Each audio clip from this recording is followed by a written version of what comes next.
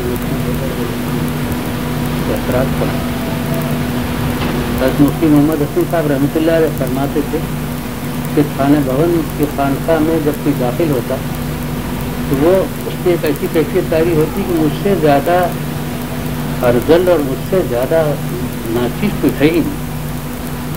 فرماتے تھے کہ دراصل شیخ کا حال تھا جو دوسروں کو تاری ہو جاتا. حضرت خالوی رحمۃ اللہ علیہ یہ صلاحیت کی ایسی کیفیت تھی کہ وہاں پہنچے نہیں کہ ہر شخص سے یہ حال ہوتا ہے. خالقہ سے باہر نکل پھر کیفیت ظاہر ہو جاتا.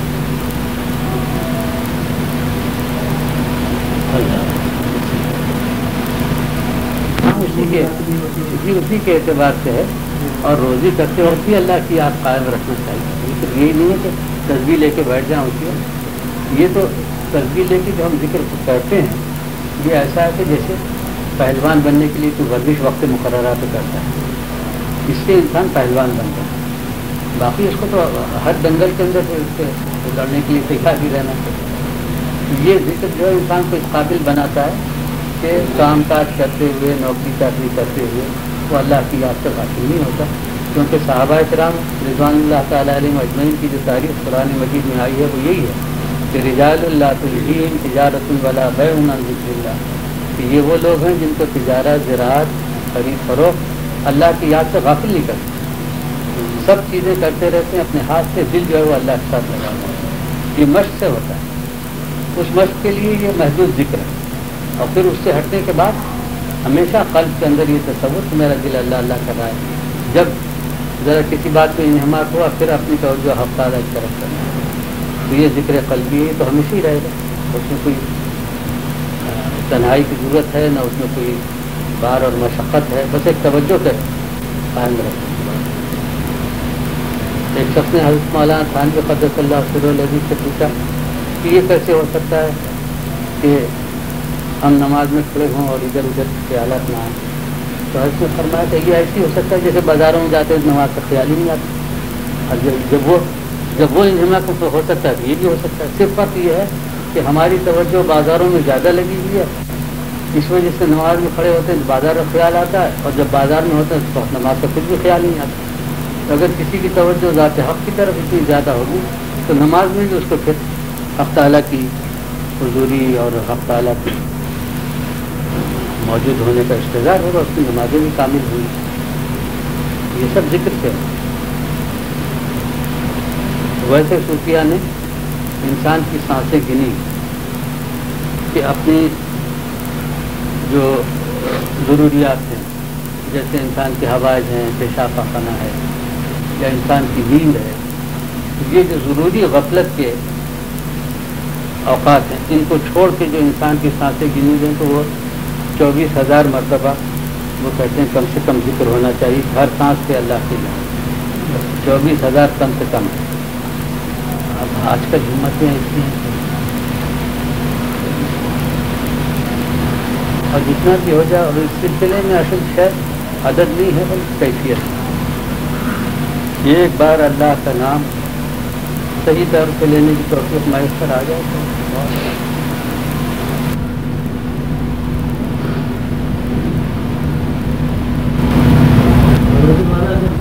یعنی وہ اپنی جو دوسرے عبادت کے ذکر کے معاملات نماز ہے وہ یاد آتا ہے کہ میں نے یہ آج تک کر لیا اور یہ رہتا ہے. تو جب نماز میں کھڑے ہوں پھر وہ بازار کے چل دیا تھوڑے بہت خیالات آنے سے کچھ نہیں ہوتا. یہ تو ذہن ہے, ذہن ہمیشہ چلتے ہی رہتا ہے. حضرت حاجی امداد اللہ ماہر مکی رحمۃ اللہ علیہ نے فرمایا کہ ذہن انسانی یہ شاہی شاہراہ ہے, اس پہ تو چلتے ہی رہیں گے. بادشاہ بھی چلے گا, چمار کوڑے بھی چلیں گے اس کے اوپر. تم کون ہوتے کہ پہرا بٹھاؤ اس کو, تم اپنے کام میں لگ جاؤ, وہ اپنا کام کرو. مطلب یہ کہ خیالات ہیں توجہ ادھر نہیں رہنے سے. وہ تو ذہنی انسان ہے. مگر ایک چیز ہے کہ انہماک کی وجہ سے توجہ ادھر نہیں رہی. وہ انہماک ادھر کی بجائے حق تعالیٰ کی طرف ہو جانا چاہیے. پھر بشری طور پہ آدمی کی واقعی بڑی دلچسپ بات چاہیے. ایک ہے دھیان کا آنا, ایک ہے دھیان کا لانا. جی ہاں, کہ دھیان لانا منع ہے, آنے تو تم اپنا کام کرو. حضور صلی اللہ علیہ وسلم کی امت پر اللہ تعالیٰ کی جو خصوص کی رحمت ہے ان کے جملہ یہ ہے کہ وساوس پہ ہم پر گرفت نہیں، وسوسے کتنی آئے اور کتنی برے کیوں نہ آئے، ورنہ بنی اسرائیل کے اوپر تو وساوس پہ بھی گرفت۔ حضور صلی اللہ علیہ وسلم کے طفیل میں جو ہم کو آسانیاں ملی ہیں ان کی جملہ یہ ہے کہ اللہ تعالیٰ نے ہم سب سے یہ ذمہ داری ہٹا دی، وساوس پہ تو گرفت نہیں۔ بس وہی ہے کہ جیسے ابھی مولانا رحمانی کہہ رہے تھے، خواجہ صاحب نے ایک شعر میں اس کو منظور کیا، یاد نہیں آ رہا، دوسرا مصرع یہ ہے کہ وساوس کا آنا کہ لانا برا ہے، آنا برا نہیں ہے، لانا برا ہے اپنی طرف۔ اور خانوی رحمۃ اللہ فرمان کہ اصل میں انسان سے کوتاہی یہ ہو جاتی ہے کہ وسوسہ جب آتا ہے پھر اس کے ساتھ وہ کھیلنے لگتا ہے، مطلب وسوسہ آ گیا اب اس کا جواب اس کے یہ ان کا کھیلنا نہیں چاہیے، وسوسہ توجہ ہٹا لینا چاہیے۔ تو جس وقت وہ وساوس سے کھیلتا ہے اس کو احساس نہیں رہتا کہ وہ سمجھتا ہے کہ وسوسے آ رہے ہیں، وسوسے کہاں، ایک وسوسہ آیا تھا اب تو تم خود ہی کرا۔ یہ ہمارے بزرگان کی صوفیہ جو ہیں جتنے بڑے ماہر نفسیات ہیں، یہ جو مدعی مہارت ہیں ان کی گرد سے بھی نہیں پہنچ، نفسیات کی جتنی باریکیاں صوفیہ کے پاس ہیں، یہ وساوس وغیرہ کی حقیقتیں ان سے پوچھی تو پتہ چلے کہ ان سے کتنا معلوم ہے۔ تو فرما کھیلا مت کرو وسوسے آئے کوئی حرج نہیں، تو ہم نے کام نہیں، جو عملی کرتا ہے اس کی قدر ہوتی ہے کہ کیا ہے۔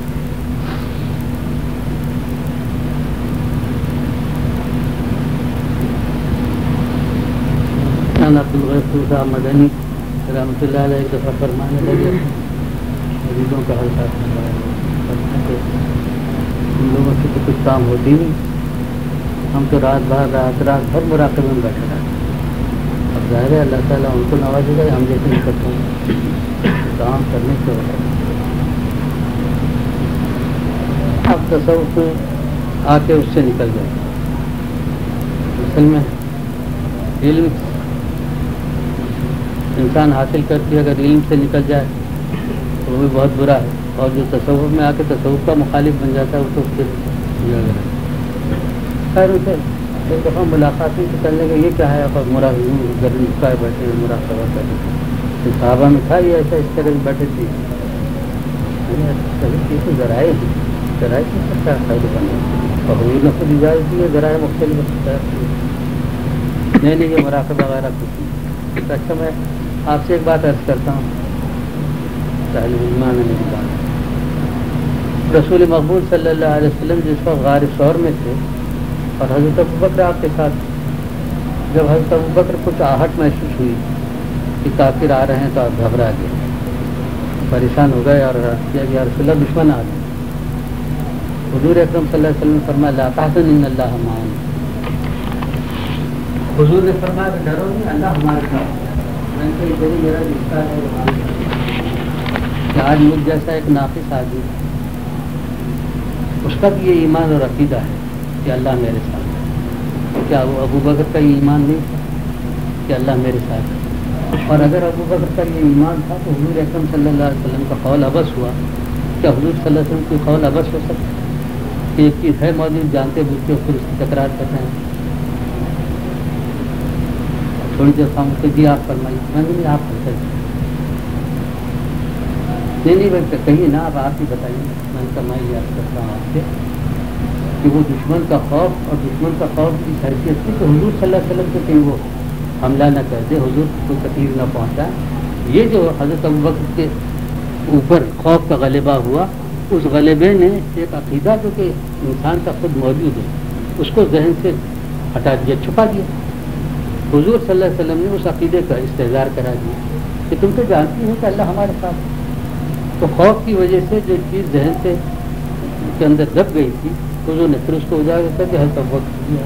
تو معلوم ہوا کہ قرآن مجید میں جو باتیں ہیں اور اس پہ ہمارا ایقان بھی ہے، اس کے استحضار کی ضرورت ہے۔ اس استحضار کو پیدا کرنے کے لیے خلوت اختیار کرتے ہیں، گردن جھکا کے بیٹھتے ہیں، تصور باندھتے ہیں، اس کے خلاف شرک کا مراقبہ اسی کا نام ہے، ہاتھ لگانا، بیٹھنا، اس کے یہ تصور کرتے کہ اللہ میرے ساتھ، چپ ہو گیا، خاموش ہو گیا،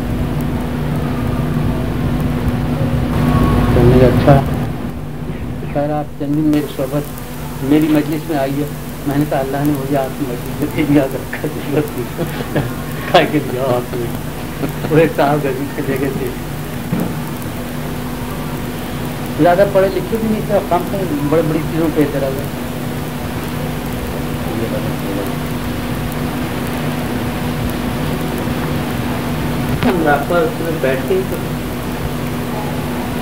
بیٹھ کے کیجیے کھڑے ہو کے کیجیے آنکھ بند کیجیے کھلی رکھیے بابا فرید گنج شکر رحمۃ اللہ علیہ کے متعلق میں نے کہ پڑھا تھا کہ ان کا مراقبہ یہ تھا کہ یوں بیٹھتا ہے آنکھیں کھلی ہو کسی کی بات آپ معلوم ہے کہ انسان کا اصل چیز انہماک ہے آنکھیں کھلی رہیں بند رہیں اس کی بات مگر چونکہ عام طور پر آنکھیں کھلی رکھنے سے اثرات کی چیزوں کا ذہن میں آنے سے انتشار پیدا ہوتا ہے اس لیے آنکھ کا بند کرنا اس میں معلوم ہوتا ہے عمومی یہی اب کسی کو اگر اسی کے اوپر ہو جائے کہ کوئی کھلی آنکھ رکھ کے بیٹھ جائے منشا صرف اس کے اندر مستغرق ہو جائے گم ہو جانا کھو جائے تو ضرور گم شو وصالی مشکل مولانا روم رحمۃ اللہ نے فرمایا کہ اس کے نام میں اور اس کی ذات میں تو گم ہو جاؤ اسی کا نام وصال ہے اور گم شدن گم کن کمالی مشکل اور اپنا گم ہونا اس کو بھی گم کروں یعنی یہ احساس نہ رہے کہ میں گم ہو رہا ہوں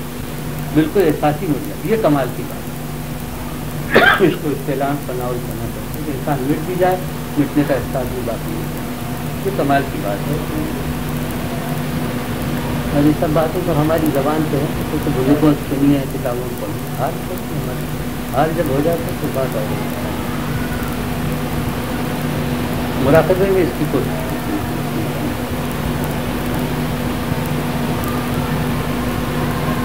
ہے اس کی کوئی پابندی نہیں ہے مگر عمومی طور پہ یہ دیکھا گیا کہ انسان اور نہ صرف ہمارے یہاں بلکہ اور مذاہب جو ہیں ان کے اندر گیان اور دھیان اور یہ اس کے لیے جو صورتیں وہ تقریباً ایسی ہیں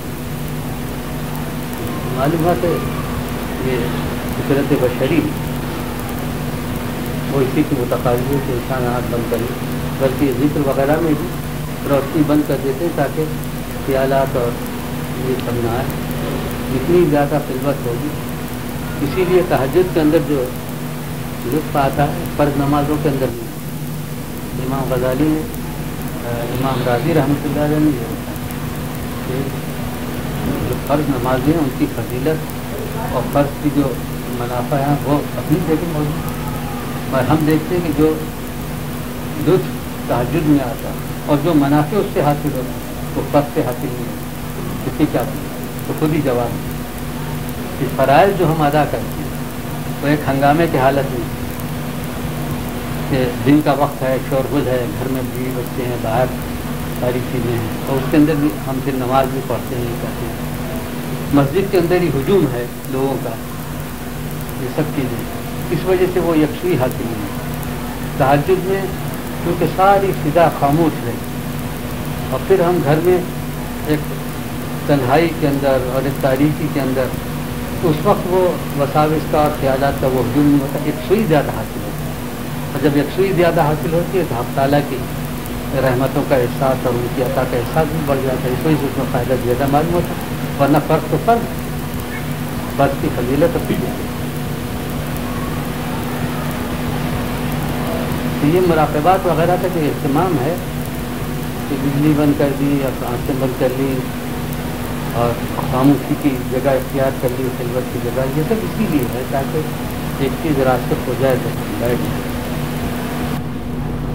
اور پھر اس کی مشق سے جب انسان باہر آ جائے حضرات نقشبندیہ کہتے ہیں خلوت در انجمن انجمن میں رہتے ہوئے خلوت حاصل ہو جائے یہی سمجھتا ہے کہ پھر مجمع میں بیٹھے ہیں درس ہو رہا ہے یہ ہو رہا ہے اور دل جو ہے آپ تعالیٰ کی طرف لگا ہوا تو اس درس کے پھر انوار بھی اور ہوتے ہیں باتیں بھی ہوتی ہیں باتیں خلق کا درس اور ہوتا ہے باتیں خلق کا درس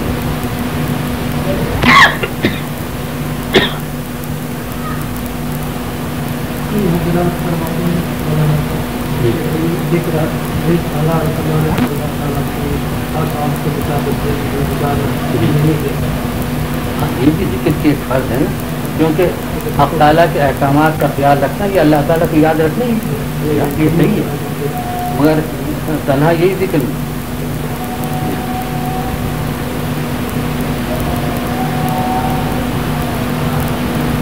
اعضاء و جوارح کی جو افعال ہیں اس کے اندر اللہ کو یاد رکھنا، اور وہ جو انسان کے نفسی چیزیں ہیں اس کے اندر بھی تو اللہ کو یاد کرنا ہے، قلب ہے، نفس ہے، روح ہے، روح اور قلب ذاکر ہو جائے۔